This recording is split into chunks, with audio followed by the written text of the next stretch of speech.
আলিনার দাদা আমাদেরকে বলেছিল যে ঘুরতে নিয়ে যাবে ডিসি পার্কে, কারণ ওখানে ফুল উৎসব হচ্ছিল। তো আমরা সবাই মিলে সেখানে গিয়েছিলাম। আসসালামু আলাইকুম, সবাই কেমন আছেন? আলহামদুলিল্লাহ, আলিনা এবং আমরা সবাই ভালো আছি। ওখানে অনেকটা ঠান্ডা পড়ছিল, আমরা আসলে বুঝতে পারিনি আগে বাসা থেকে যে এতটা ঠান্ডা পড়বে। ওকে নর্মাল একটা নাইট ড্রেস পরিয়ে নিয়ে গিয়েছিলাম। ওই দিনই ফার্স্ট পরিয়েছি এই ড্রেস, ওর জন্য পেবলস থেকে এই ড্রেসটা নেওয়া হয়েছে।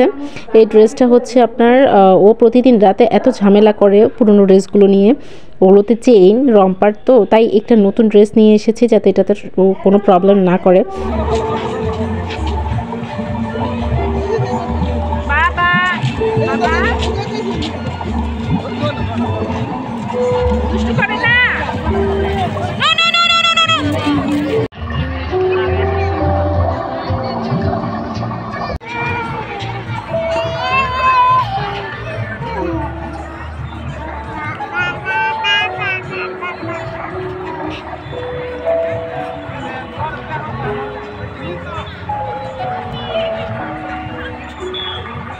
এটা যে এমন ক্লাউডি হবে এটা বুঝতে পারিনি। প্রচুর মানুষ আর এত গ্যাদারিং, মানে হাঁটাটাই অনেক টাফ হয়ে গিয়েছিল। সাথে ছবি তোলা ভিডিও করা তো আরো বেশি টাফ হয়ে গেছে, কারণ সে স্থিরভাবে কোথাও দাঁড়াচ্ছে না। কোনো ভিডিও প্রপারলি নিতে পারিনি, কোনো ছবি প্রপারলি নিতে পারিনি। সে একটা দৌড়ের উপরে আছে, হয় সে দাদার কাছে দৌড়ে যাচ্ছে, না হলে হচ্ছে তার মিমির কাছে যাচ্ছে। তো এইভাবেই চলতেছিল। আর প্লেসটাতে যে এত ঠান্ডা পড়বে এটা একেবারেই বুঝতে পারিনি। ও এই জন্যই ওর দাদু পরে ওকে মানে সোয়েটার পরিয়ে দিয়েছে, টুপি পরিয়ে দিয়েছে। যদি ওখানে অনেক বাচ্চা ছিল, কেউই এত কিছু পরেনি, নর্মালভাবেই ছিল। বাট আমারটা খুবই স্পেশাল, কারণ ওর একটু থেকে একটু কিছু হলেই ঠান্ডা লেগে যায় এবং সেটা কাশিতে গিয়ে অনেক সিরিয়াস অবস্থা হয়ে যায়।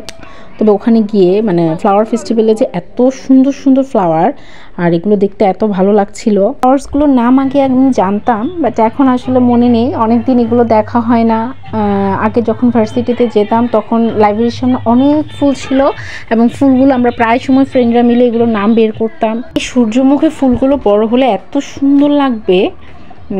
যাই হোক, এগুলো মনে হয় নার্সারি থেকে আনা হয়েছে, আবার পরবর্তীতে নার্সারিতেই নিয়ে যাওয়া হবে। মানে ফুলগুলো দেখলে আপনার এমনিই মনটা ভালো হয়ে যাবে। তো ওখানে গিয়ে আসলে মানুষের কেউ যদি খুবই ডিপ্রেসড হয়ে থাকে, কেউ ডিপ্রেশনে ভুগছেন, আমি সাজেস্ট করবো আপনারা ওখানে যাবেন, ফুল দেখবেন, কারণ ফুল এমন একটা জিনিস যেটা মানুষের মন ভালো করে দিতে খুব ভালো পারে। মেয়ে তো ফুল ছেঁড়ার জন্য খুবই উদ্গ্রীব হয়েছিল, সে খুব এনজয় করছিল ফুলগুলো দেখে।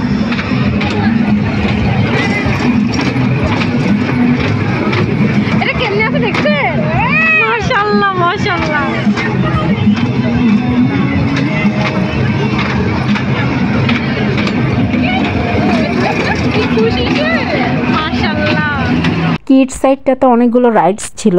তো আমার মেয়ের ড্রাগন দেখে সে ড্রাগনে উঠবে। তো ওর দাদাকে বলেছি যে বাবা আপনি ওকে নিয়ে উঠে পড়ুন, কারণ এগুলোতে আসলে আমরা কেউই উঠবো না। এরপরে সে তো এত মরিয়া হয়েছিল এই ট্রেনে ওঠার জন্য, ট্রেনেও উঠেছে।